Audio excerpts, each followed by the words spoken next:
BBC প্রবাহে আপনাদের সবাইকে স্বাগত জানাচ্ছি। আমি শারমিন রমা। শুরুতেই দেখে নেব আজ কি থাকছে। শোভাযাত্রা সহ নববর্ষের আয়োজন ঘিরে বিতর্ক তৈরির চেষ্টা কেন হয় এবং এর রাজনৈতিক মাত্রা কি?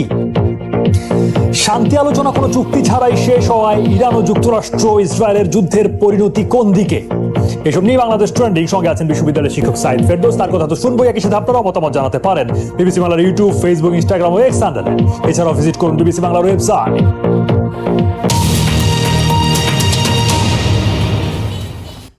বাংলা নববর্ষ অসাম্প্রদায়িক হিসেবে পরিচিত এই উৎসবের সঙ্গে সঙ্গে প্রতি বছরই হাজির হয় বেশ কিছু বিতর্ক, কখনো তার শোভাযাত্রার নাম ঘিরে, কখনো বা ধর্মীয় দৃষ্টিভঙ্গিকে কেন্দ্র করে। অনেকের মতে এসব বিতর্কের যতটা না ধর্মীয়, তার চেয়ে অনেক বেশি রাজনৈতিক। কিন্তু পহেলা বৈশাখ ঘিরে রাজনীতিটা কোথায় আর কেন? তানহা তাসনিমের প্রতিবেদনে বিস্তারিত। বাংলা নতুন বছরকে বরণ করে নেওয়ার শহুরে উদযাপনের এক অবিচ্ছেদ্য অংশ হয়ে উঠেছে শোভাযাত্রা। কিন্তু প্রতিবারের মতো এবারও পিছু ছাড়েনি সেই শোভাযাত্রার নাম নিয়ে বিতর্ক। আনন্দ শোভাযাত্রা বলবো না, মঙ্গল শোভাযাত্রা বলবো না, এই শোভাযাত্রার নাম হবে বৈশাখী শোভাযাত্রা। কিন্তু এসব আলোচনা সমালোচনা নিয়ে বর্ষবরণে অংশগ্রহণকারীরা কি ভাবছেন? নামে আসলে কি আসে যায়? প্রতি বছর আমরা দেখছি বিভিন্ন সরকার বা রাজনৈতিক নানা মতাদর্শের জন্য নামটা চেঞ্জ হচ্ছে, কিন্তু এখানে কি তেমন কোনো প্রভাব পড়েছে? আমার তো মনে হয় না। আমার মনে হয় না এক্ষেত্রে কোনো নাম পরিবর্তনের সাথে আমাদের উৎসবের কোনো সম্পর্ক আছে।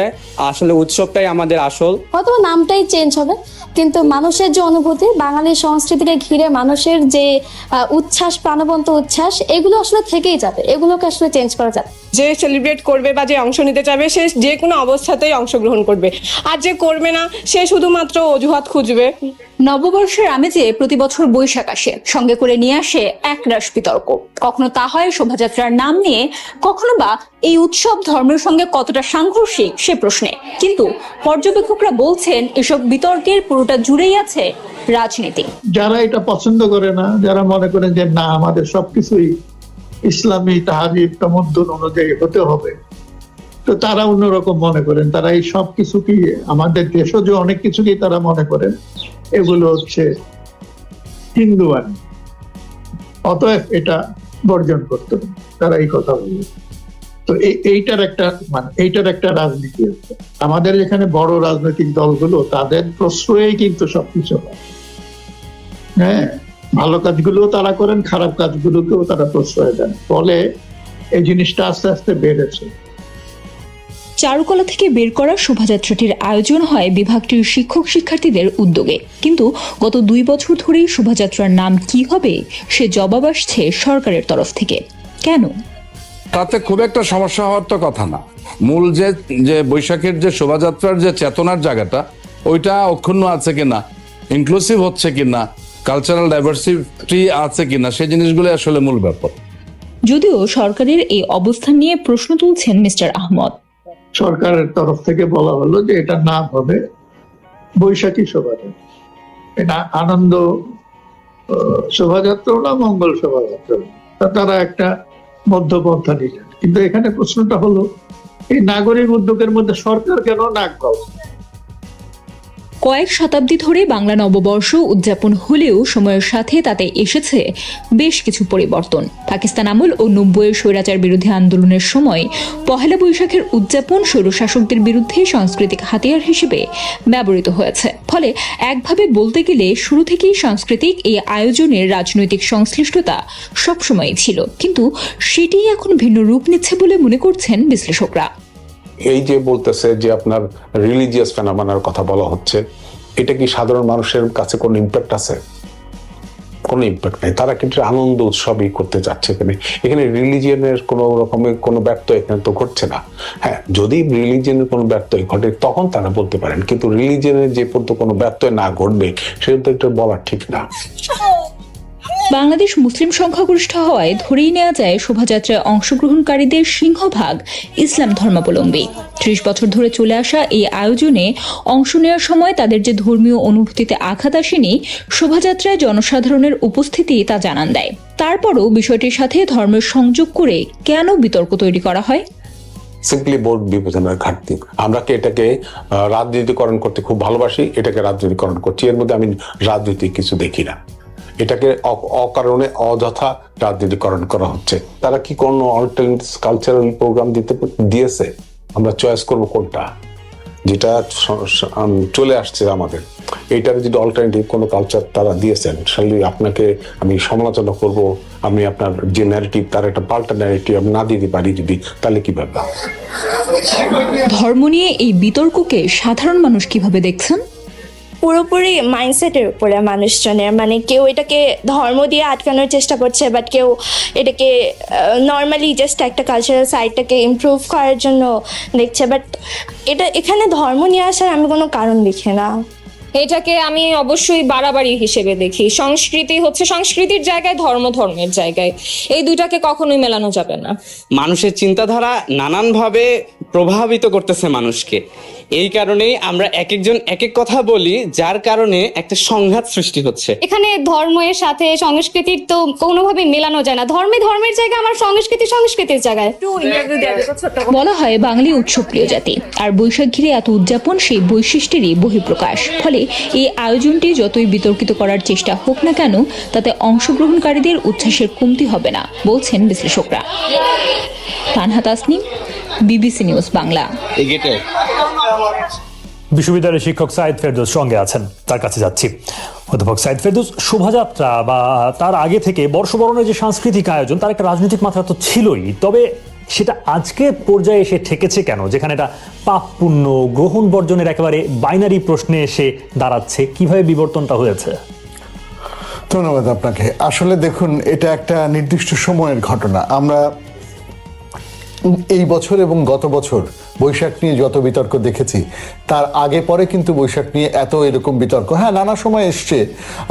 এটা কতটা হিন্দুয়ানি হয়ে গেল, সেসব কথাবার্তা এসছে, কিন্তু তা কিন্তু উৎসবের মূল সুরকে কখনো ব্যাহত করে নাই বা খুব বড়সড় বিতর্ক হয় নাই। কিন্তু গত বছর আমরা প্রথম একটা বড় বিতর্ক দেখলাম, হ্যাঁ, এবং গত বছর কিন্তু বৈশাখের উদযাপনের ক্ষেত্রেও যে মোটিভ বাছাই করা হলো, সেইখানে সুলতানি আমলের বাঙালিত্বকে ফিরিয়ে আনা হবে, সেই কথাটা বলা হলো, যেটা খুব ইন্টারেস্টিং ছিল।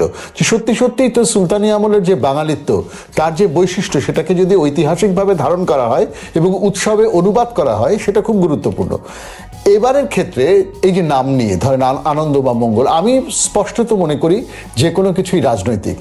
যারা বলছেন তারা খুবই, যেই বাচ্চারা বলছেন, যে উৎসবে অংশগ্রহণকারী মানুষরা বলছেন, যে চিন্তকরা বলছেন যে ধর্মের সাথে রাজনীতির কোনো সম্পর্ক নাই, সামাজিক গবেষক হিসেবে বা সমাজ বিশ্লেষক হিসেবে বা সমাজতাত্ত্বিক হিসেবে আমি সেখানে একটু ডিফার করি। কারণ ধর্ম মাত্রই হচ্ছে রাজনৈতিক বা সাংস্কৃতিক। ধর্মের একটা সাংস্কৃতিক দিক আছে, রাজনৈতিক দিক আছে, এবং আপনার রাজনীতির থেকে ধর্মকে পৃথক আপনি আসলে করতে পারবেন না, সংস্কৃতি থেকেও পৃথক করা সম্ভব, ধর্ম পৃথক করতে পারবেন না।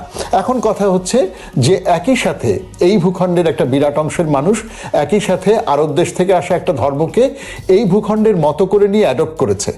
ইসলামকে তারা এই ভূখণ্ডের আদলে নিজের মতো করে লোকজ ইসলামকে এমব্রেস করেছে, আবার তার সাথে এই ভূখণ্ডের নানা ফেনোমেনা যুক্ত হয়েছে। ফলে সেখানে নানা রকমের ভিন্নতা, বৈচিত্র্য থাকতে পারে, কিন্তু সেগুলো সমেতই আমরা।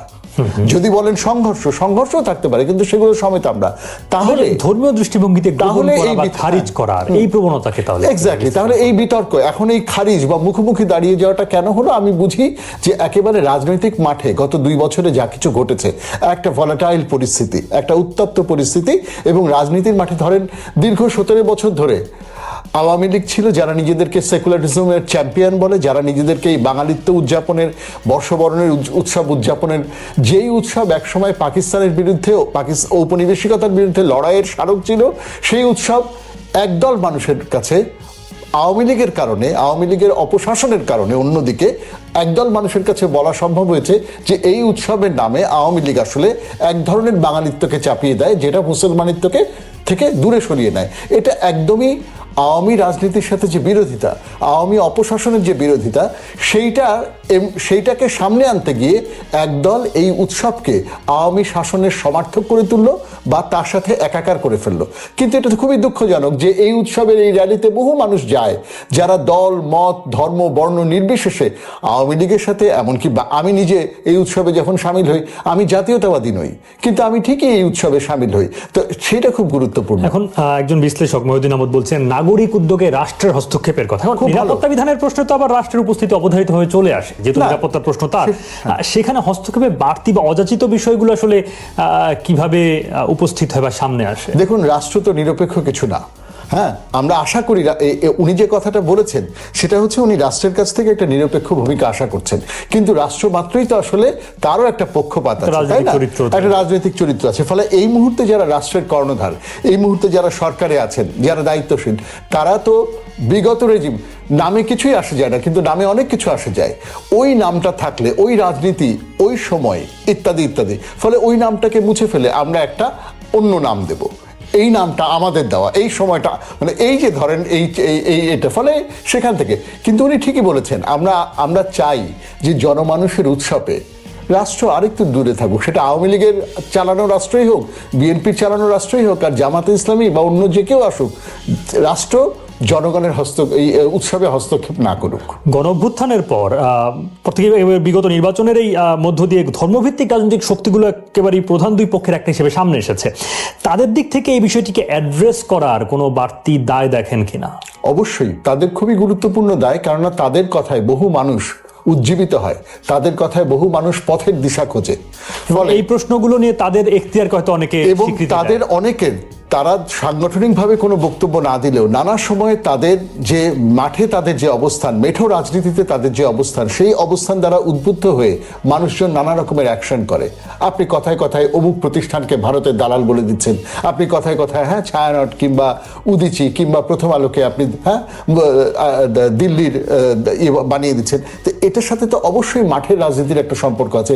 ফলে যারা আওয়ামী রাজনীতির বিরোধী, কিন্তু তাদের এই উৎসব প্রসঙ্গে একটা দায়িত্বশীল ভূমিকা নেয়ারই উচিত, নেয়াই তাদের কর্তব্য। তাদের বারবার বলা উচিত তাদের সমর্থকদের উদ্দেশ্যে, দেশবাসীর উদ্দেশ্যে, সাধারণ মানুষের উদ্দেশ্যে, যে উৎসব চলবে, সবাই যার যার কাজ।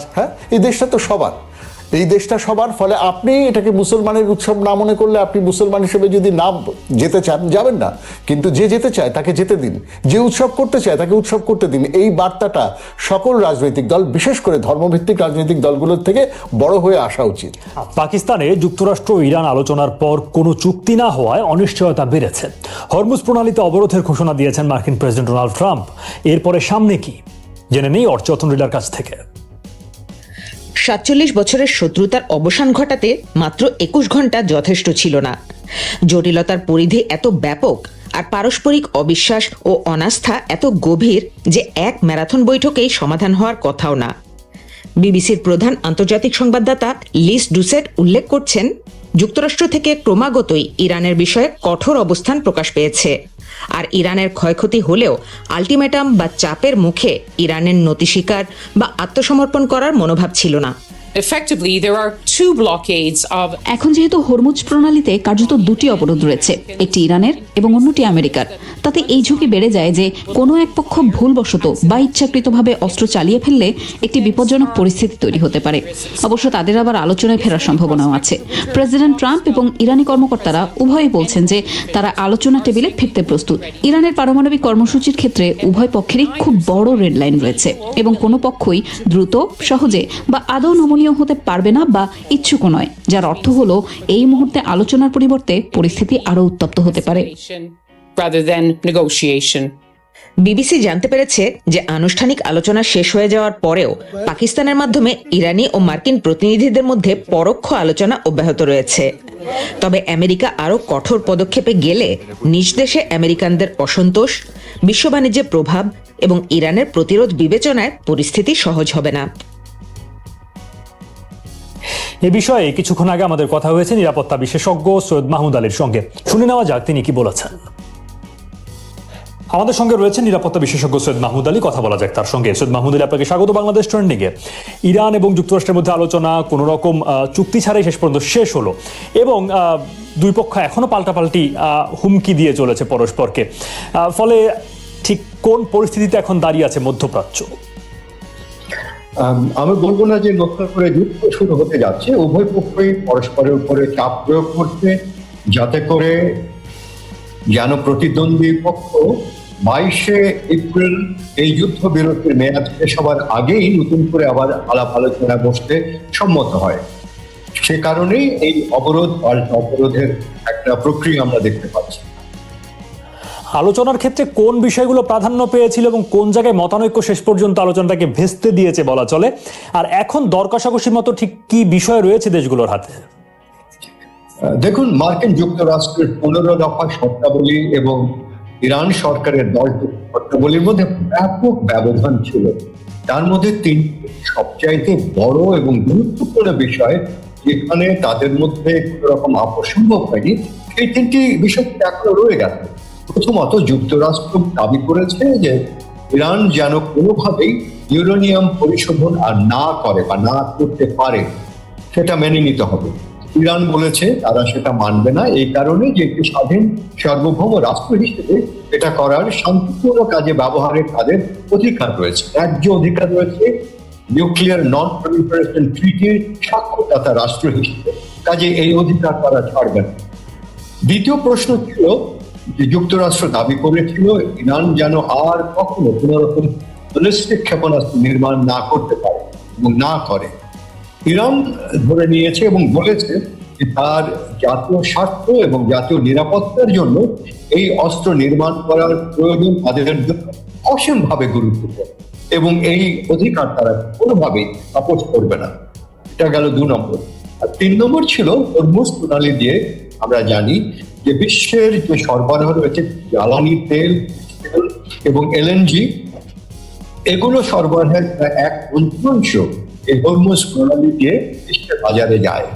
এছাড়া অন্যান্য আর ইত্যাদি অন্যান্য কেমিক্যাল পদার্থ এগুলো যাওয়া আসা করে। এটা হরমুজ প্রণালী যে লেভারেজ ইরানকে দিয়েছে, ইরান সেটা ব্যবহার করে অর্থনৈতিক চাপ সৃষ্টি করছে যুক্তরাষ্ট্র এবং বিশ্বের ওপর। তারা এটার উপরে সার্বভৌমত্ব চায় ওমানের সঙ্গে মিলে, আর যুক্তরাষ্ট্র চাইছে এখানে যেন ইরানের কোন রকম প্রভাব না থাকে। কাজে এই 3টি বিষয় তাদের মধ্যে গভীর মতানৈক্য রয়ে গেছে। ইসরায়েল এই শান্তি আলোচনায় কিভাবে প্রভাব বিস্তার করেছে এবং এখন ইসরায়েল কতটা ফ্যাক্টর?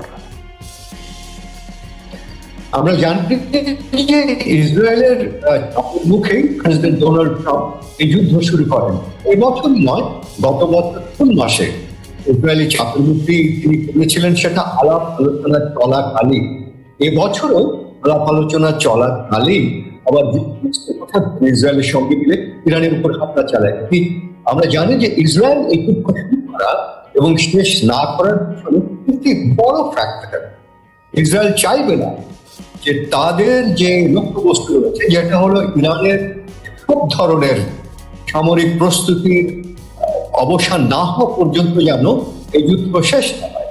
তারা এই যুদ্ধ শেষ না হবার জন্যই এখন লেবাননে যুদ্ধ চালিয়ে যাচ্ছে। যদিও আমরা জানি মধ্যস্থতাকারী যিনি নেতা ছিলেন পাকিস্তানের প্রধানমন্ত্রী, তিনি বলেছিলেন যে লেবাননে যুদ্ধ বিরতি অন্তর্ভুক্ত, কিন্তু ইসরায়েলিরা সেটা প্রত্যাখ্যান করেছে এবং তারা যুদ্ধ চালিয়ে যাচ্ছে। দক্ষিণ লেবাননে একটা অন্যান্য ফ্রন্টগুলোতে তারা দখল করেছে, তারা তাদের যুদ্ধ চালিয়ে যাচ্ছে বলছেন আপনি। কিন্তু দুই পক্ষের ক্ষেত্রে ইরান এবং যুক্তরাষ্ট্রের ঠিক কি কি অপশন বা কি কি বিকল্প তাদের এখন বাকি রয়েছে এবং এরপরে আর কি হতে পারে এই যুদ্ধবিরতির এই সময়টা পার হয়ে যাওয়ার পরে, আপনি কি দেখেন? আমার মনে হয় যে কোনো পক্ষই চাইবে না ইসরায়েল বাদে, অর্থাৎ যুক্তরাষ্ট্র বা ইরান, কেউই চাইবে না পূর্ণাঙ্গরূপে আবার যুদ্ধ শুরু হোক। কিন্তু এটা হয়তো তাদের হাতে আর নেই। এত ধরনের চাপ রয়েছে। মার্কিন প্রেসিডেন্ট ডোনাল্ড ট্রাম্পের এই যে বিশ্বব্যাপী ক্ষমতার যে একটা কাঠামো রয়েছে, সেই কাঠামো নতুন করে কখন ঢেলে সাজাবার একটা প্রক্রিয়া হবার কথা সেই বেইজিং আলোচনা, এবং সেই বেইজিং আলোচনায় তাকে যুদ্ধ চলাকালে তিনি যেতে পারেন। কাজেই যুদ্ধ শেষ করার জন্য তার একটি ডেডলাইন রয়েছে। তেমনি যুক্তরাষ্ট্র যেভাবে তেলের দাম বেড়েছে, তাতে দেশের অভ্যন্তরে একটা অর্থনৈতিক রাজনৈতিক চাপও বাড়ছে। এই চাপের মোকাবিলা করতে গিয়ে তাকে হরমুজ প্রণালী খুলে দিতে হবে, অর্থাৎ ইরানের সঙ্গে কোনো না কোনোভাবে একটা ফলাপরামর্শ দিয়ে তাকে এটা করতে হবে। তিনি চাইবেন চীনের উপরে চাপ দিয়ে যেন ইরানের উপরে চাপ প্রয়োগ করে হরমুজ প্রণালী খুলে দেওয়া হয়। সেটা না হলে তাকে হয়তো আবার নতুন করে যুদ্ধ শুরু করতে হতে পারে। আচ্ছা, ডক্টর সৈয়দ মাহমুদ আলী, অনেক ধন্যবাদ বাংলাদেশ ট্রেন্ডিং এ সময় দেওয়ার জন্য। এদিকে স্টুডিওতে আমাদের সঙ্গে রয়েছেন বিশ্ববিদ্যালয়ের শিক্ষক সাইদ ফেরদৌস, তার কাছে যেতে চাই। অধ্যাপক সাইদ ফেরদৌস, এই যে প্রায় 1.5 মাস হতে চললো এই যুদ্ধ শুরু হয়েছিল, যুক্তরাষ্ট্র এবং ইসরায়েল যারা যুদ্ধটা শুরু করেছে বলা চলে হামলার মাধ্যমে, কি অর্জন করেছে তারা এতদিনে, আপনি কি দেখেন? সত্যিকার অর্থে ধরুন, একদিকে ইরানের জন্য তো আসলে অর্জন করার কিছু না। ইরান হচ্ছে নিজেকে ডিফেন্ড করছে, ইরান আক্রান্ত হয়েছে এবং ডিফেন্ড করছে। এখন ইরান যে 3টা যে ইউরেনিয়াম উত্তোলন এবং সেখান থেকে ব্যালিস্টিক ক্ষেপণাস্ত্র তৈরি করা, ইরানের পরিষ্কার কথা হচ্ছে যে একটা স্বাধীন সার্বভৌম দেশ হিসেবে এগুলো আমার অধিকার এবং আত্মরক্ষার জন্য আমি এই অস্ত্র করবই। আর ইউরেনিয়াম তো মানে অস্ত্র তৈরি ছাড়াও অন্যান্য গঠনমূলক কাজের জন্য তারা ব্যবহার করবে। ফলে ইরানের দিক থেকে আসলে অর্জনের চাইতে হচ্ছে তার নিজের রাষ্ট্রের অধিকারকে সংরক্ষণের জন্য। একেবারে যদি শুধু কেবল বিষয়গুলো উল্লেখ করতে বলি, যুক্তরাষ্ট্র ইসরায়েলের দিক থেকে কোনো নির্দিষ্ট অর্জন দেখেন কিনা? বা যুক্তরাষ্ট্র এবং ইসরায়েলের দিক থেকে অর্জন না, আমি বলবো যে তাদের দিক থেকে এই বার্তাটা পৃথিবীকে দেয়া যে তারা আসলে যে কোনোভাবেই ইরানকে নিরস্ত্রীকরণ করতে চায়, ইয়ের দিক থেকে আপনার পারমাণবিক সামর্থ্যের দিক থেকে নিরস্ত্রীকরণ করতে চায় বা ইরানের সামর্থ্যকে শূন্যের কোটায় নিয়ে আসতে চায়, ইরানকে নিউট্রালাইজ করতে চায়। এইটা হচ্ছে এই বার্তাটাই তারা আসলে দিচ্ছে। তার যতটা না যুক্তরাষ্ট্র দিচ্ছে, ইসরায়েল যুক্তরাষ্ট্রের উপর চাপ প্রয়োগ করছে এবং ইসরায়েল পৃথিবীকে ওই জায়গায় নিয়ে যাচ্ছে যে যাতে মধ্যপ্রাচ্য থেকে কোনো রকমের সম্ভাব্য থ্রেট তাদের জন্য না থাকে। মধ্যপ্রাচ্য পরিস্থিতি নিয়ে আমরা কথা বলছি, সঙ্গে আছেন বিশ্ববিদ্যালয়ের শিক্ষক সাইদ ফেরদৌস। অধ্যাপক সাইদ ফেরদৌস, ইরানের সব বন্দর অবরোধের হুমকি দিয়েছেন ডোনাল্ড ট্রাম্প এবং এই যুদ্ধবিরতি শেষ হয়ে যাওয়ার পর কি হবে সেটি নিয়ে আমরা এর আগের অংশে কথা বলছিলাম। মধ্যপ্রাচ্যের অন্যান্য দেশগুলো ইতিমধ্যে এই যুদ্ধের ভুক্তভোগী বলা চলে। নতুন উত্তেজনায় তাদের জন্য কি পরিস্থিতি তৈরি হতে পারে? সত্যিকার অর্থে মধ্যপ্রাচ্যের দেশগুলোতে কোনো না কোনোভাবে আপনার ইসরায়েল এবং আমেরিকার অ্যালাইনমেন্টের সাথে যুক্ত হয়ে পড়েছে একটা বিরাট অংশ। এবং ইরান খুব সুস্পষ্টভাবে বার্তা দিয়েছে যে যেখানে যেখানে আমেরিকার ঘাঁটি আছে সেখানে সেখানে তারা হামলা করবে এবং তারা ইতিমধ্যে সেই 2-1টা দৃষ্টান্ত দেখিয়ে দিয়েছে। তো ফলে মধ্যপ্রাচ্যের দেশগুলোর জন্য তো সত্যি সত্যি মানে যেমন যুদ্ধ আরেকবার শুরু হলে যেটা আমাদের বিশ্লেষক বললেন, মাহমুদ আলী, উনি যেমন করে বললেন যে কেউই আসলে যুদ্ধ চাচ্ছে না। দুই পক্ষই আসলে চাচ্ছে প্রতিপক্ষের উপর চাপ তৈরি করতে, যাতে নির্দিষ্ট যুদ্ধবিরতির মেয়াদ থাকতে থাকতে প্রতিপক্ষ যুদ্ধবিরতির দিকে সত্যিকার অর্থে আগায়, নমনীয় হয়। তো এখন আমার ধারণা যে মধ্যপ্রাচ্যের অন্যান্য দেশগুলো প্রাণপণে চাইবে বা কায়মনোবাক্যে চাইতে থাকবে যাতে যুদ্ধবিরতি হয়। যদি যুদ্ধবিরতি না হয় তাহলে তো আসলে সারা পৃথিবীর এফেক্টেড হবে, কিন্তু সবার আগে এফেক্টেড হবে মধ্যপ্রাচ্যের দেশগুলো একদম ইমিডিয়েটলি। ধরেন এই যুদ্ধটা যদি ইরানে আরেকটু বেশি মাত্রায় ছড়ায়, তখন তো ইরান তার সর্বস্ব নিয়ে যেখানে যেখানে আক্রমণ করতে চাইবে তার মধ্যে প্রথম তার নাগালের মধ্যে থাকবে হচ্ছে মধ্যপ্রাচ্যের দেশগুলো। ফলে এটা একটা চিন্তার ব্যাপার। এই অনিশ্চয়তা বাংলাদেশের জন্য কি অর্থ তৈরি করে? মধ্যপ্রাচ্যে ক্রমবর্ধমান যে অনিশ্চয়তা, খুবই বাংলাদেশ একটা মানে ধরেন আমরা বলতে পছন্দ করি যে আমরা স্বল্পোন্নত দেশ থেকে সরে আসার চেষ্টা করছি, উন্নয়নশীল, যদিও আমরা এই গ্র্যাজুয়েশনকে 3 বছর পিছিয়ে নিলাম বা পিছিয়ে নেওয়ার চেষ্টা করছি, চাইছি, আমরা আবেদন করছি। কিন্তু বাংলাদেশ তো আসলে একটা দুর্বল অর্থনীতির দেশ এবং একটা বিরাট অংশের মানুষ আসলে দারিদ্র্যের সাথে লড়াই করে এখানে বেঁচে থাকে। এখানে অর্থনীতির মধ্যপ্রাচ্য নির্ভরতা আছে নানানভাবে। একদম একদম কত মানুষ মধ্যপ্রাচ্য যদি অস্থিতিশীল হয়, কত মানুষ কাজ হারাবে এবং কত মানুষ ফিরে আসবে বা কত মানুষ ওখানে সশরীরে হয়তো যুদ্ধে আক্রান্ত হবে, সেগুলো তো আছেই। কিন্তু ধরেন দেশে 10 টাকা 20 টাকা লিটারে যদি 12 টাকা লিটারে যদি আপনার পেট্রোলের দাম বেড়ে যায়, অক্টেনের দাম বেড়ে যায়, তাহলে বা ডিজেলের দাম বেড়ে যায়, তাহলে সেটা তো আসলে সমস্ত কিছুর দাম বাড়িয়ে দেবে। কারণ এই পেট্রোল ডিজেলের দাম বাড়ার সাথে সাথে বাজার দর ব্যয় বাড়বে, আপনার পণ্য পরিবহন হবে, আপনার ক্ষেত থেকে শস্য ঢাকা শহর পর্যন্ত আসতে ট্রান্সপোর্ট কস্ট বেড়ে যাবে, আপনি মানে সমস্ত কিছু এফেক্টেড হবে সাংঘাতিকভাবে। আচ্ছা, সেটা নিশ্চয়ই দুশ্চিন্তার বাংলাদেশের মানুষের জন্য। সাইদ ফেরদৌস, অনেক ধন্যবাদ বাংলাদেশ ট্রেন্ডিং এ সময় দেওয়ার জন্য আপনাকে। মার্কিন প্রেসিডেন্ট ডোনাল্ড ট্রাম্প ও রাশিয়ার প্রেসিডেন্ট ভ্লাদিমির পুতিনের বন্ধু বলে কথা। এই ক্ষমতার জোরে গত 16 বছর হাঙ্গেরি শাসন করেছেন প্রধানমন্ত্রী ভিক্টর অরবান। আটকে দিয়েছেন ইউরোপীয় ইউনিয়নের বহু সিদ্ধান্ত। সেই অরবানের শাসন ক্ষমতার অবসান ঘটেছে এবার তারই রাজনৈতিক আদর্শ লালন করা পিটার মাজিয়ার হাতে। অরবানের এই পরাজয়ে ইউরোপ জুড়ে এখন স্বস্তির হাওয়া। বিপরীতে ইউরোপের ভেতরে খবরাখবর জানানো এক ঘনিষ্ঠ বন্ধুকে হারিয়ে বেকায়দায় যুক্তরাষ্ট্র ও রাশিয়া। হাঙ্গেরির সংসদ নির্বাচনে এক ঐতিহাসিক পরাজয়ের শিকার হয়েছেন টানা 16 বছর ক্ষমতায় থাকা অরবান। হাঙ্গেরির সংসদের 199টি আসনের মধ্যে এখন পর্যন্ত 98% বেশি ভোট গণনা শেষে পিটারের মধ্য ডানপন্থী তিৎজা পার্টি জয় পেয়েছে 138টি আসনে। বিপরীতে অরবানের জাতীয়তাবাদী দল ফিদেস পেয়েছে মাত্র 55টি আসন। কট্টর ডানপন্থী আওয়ার হোমল্যান্ড পেয়েছে 6টি আসন। অর্থাৎ প্রবল প্রতাপশালী অরবানের বিপরীতে মাত্র 45 বছর বয়সেই বাজিমাত করেছেন পিটার মাজিয়া। আর এই জয় অবাক করেছে বিশ্ব নেতাদের। কেননা শৈশবে এই অরবানের ছবি নিজের শোবার ঘরে টানিয়ে রাখতেন পিটার। রাজনৈতিক আদর্শ হিসেবে মানতেন অরবানকে। সেই তাকেই এবার হারিয়ে দিয়েছেন পিটার, তাও 2/3 ভোটের বিশাল ব্যবধানে। যে জয় এখন উদযাপন করছে পুরো দেশ। নির্বাচনে জনরায় মেনে নিয়েছেন অরবান। নতুন প্রধানমন্ত্রী পিটারকে অভিনন্দন জানিয়েছেন তিনি। অরবান বলেন, এই ফলাফল বেদনাদায়ক। আমি বিজয়ী দলকে অভিনন্দন জানিয়েছি। দেশ পথ চলার দায়িত্ব ও সুযোগ এবার আমাদের দেওয়া হয়নি। আমরা বিরোধী দল হিসেবে দেশ ও জাতির সেবা করব। বিপরীতে নিজের সমর্থকদের উদ্দেশ্যে পিটার বলেছেন, আজ রাতে মিথ্যাকে হারিয়ে সত্য বিজয়ী হয়েছে। আজ হাঙ্গেরির মানুষ দেশ তাদের জন্য কি করবে সেই আশায় বসে থাকেনি, বরং নিজেরা দেশের জন্য কি করতে পারে তা দেখিয়ে দিয়েছে। দীর্ঘদিন ধরেই ট্রাম্পের ঘনিষ্ঠ বন্ধু হিসেবে পরিচিত অরবান। ইউরোপের নেতারা অভ্যন্তরীণ আলোচনায় কি ভাবছেন তার সবই অরবানের কাছ থেকে জানতে পারতেন ট্রাম্প। যে কারণে যে কোনো মূল্যে অরবানকে ক্ষমতায় রাখতে চেয়েছিলেন তিনি, যার অংশ হিসেবে গত 6 মাসে প্রকাশ্যে 5 বার অরবানকে সমর্থন জানিয়েছেন। সেই সঙ্গে অরবান ক্ষমতায় আসলে হাঙ্গেরিকে অর্থনৈতিকভাবে সহায়তা দেওয়ার প্রতিশ্রুতিও দিয়েছিলেন মার্কিন প্রেসিডেন্ট। এতেও যখন কাজ হচ্ছে না, জনমত জরিপগুলো ভিন্ন কিছুর আভাস দিচ্ছিল, তখন নির্বাচনের ঠিক আগ মুহূর্তে গত 7 এপ্রিল অরবানের সঙ্গে দেখা করতে মার্কিন ভাইস প্রেসিডেন্ট জেডি ভান্সকে বুদাপেস্টে পাঠান ট্রাম্প। অরবানের হয়ে নির্বাচনী প্রচারণা চালিয়ে এসেছেন ভান্স। একটি ফুটবল স্টেডিয়ামে আয়োজিত সমাবেশে দম্ভ ভরে বলেছেন, নির্বাচনে অরবানই জিতবে। আমাদেরকে হাঙ্গেরির প্রধানমন্ত্রী হিসেবে অরবানকে পুনরায় নির্বাচিত করতেই হবে। সেই সঙ্গে ভোটে হস্তক্ষেপের জন্য ইইউকে অভিযুক্ত করেন তিনি। কিন্তু যুক্তরাষ্ট্রের এই প্রচেষ্টা শেষ পর্যন্ত ব্যর্থ হয়েছে ট্রাম্প প্রশাসনের জন্য, যা এক বড় ধাক্কা। ন্যাটোর সঙ্গে সম্পর্ক তিক্ত হওয়ায় এই কঠিন সময়ে ইউরোপের নিজের বিশ্বস্ত মিত্রকে হারিয়েছেন ট্রাম্প।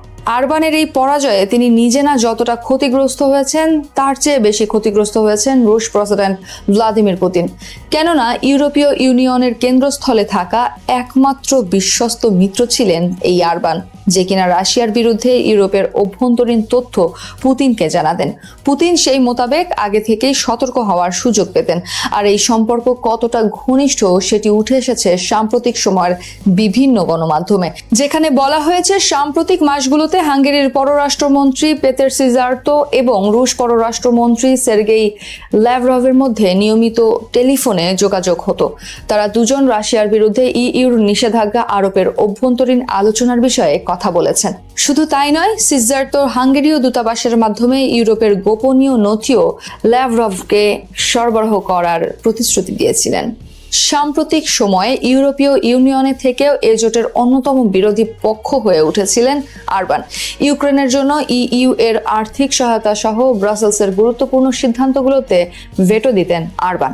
এছাড়াও দেশে আইনের শাসনকে দুর্বল করে দিয়ে ইইউ আইনের বিরোধিতা করেছিলেন তিনি। কমিশনের নিয়ম কানুন প্রয়োগের ক্ষমতার প্রতি সরাসরি প্রতিবন্ধকতা তৈরি করেছিলেন অরবান। ফলে নির্বাচনে অরবানের এই হার ইউরোপের জন্য স্বস্তির, যার প্রমাণ মেলে ইউরোপীয় কমিশনের প্রেসিডেন্ট উর্সুলা ভন ডার লিয়েনের কথায়। নির্বাচনে পিটারের জয়ের পরপরই লিয়েন বলেন, হাঙ্গেরি ইউরোপকে বেছে নিয়েছে। একটি দেশ তার ইউরোপীয় পথ পুনরুদ্ধার করেছে। আরও শক্তিশালী হচ্ছে ইউনিয়ন। রাশিয়ার সঙ্গে দীর্ঘমেয়াদী যুদ্ধে অর্থনৈতিক বিপর্যয়ের মুখে পড়েছে ইউক্রেন, যে কারণে ইউরোপের সহায়তায় প্রয়োজন হচ্ছে কিয়েভের। কিন্তু এক্ষেত্রে এতদিন বড় বাধা হয়েছিলেন আরবান। পুতিনের এই বন্ধুর কারণেই 2025 সালের ডিসেম্বরে ইউক্রেনকে দেওয়া ইউরোপের 90 বিলিয়ন ইউরোর একটি ঋণ প্রস্তাব আটকে যায়। এছাড়াও ইউক্রেনের মধ্য দিয়ে যাওয়া দ্রুজ বা পাইপলাইন দিয়ে রাশিয়ার তেল আমদানি বন্ধেরও বিরোধিতা করেছেন আরবান। বিপরীতে তার ভাষ্য ছিল হাঙ্গেরির অর্থনীতিকে দুর্বল করে নির্বাচনকে প্রভাবিত করতে কিয়েভের একটি পরিকল্পিত চক্রান্ত এই পাইপলাইন বন্ধ করে দেওয়া, যে কারণে আরবানের এই পতন স্বাভাবিকভাবেই ইউক্রেনের জন্য এক বড় জয়। সবাইকে শুভকামনা জানিয়ে আমি শারমিন রমা আজ এখানেই বিদায় নিচ্ছি। ভালো থাকবেন।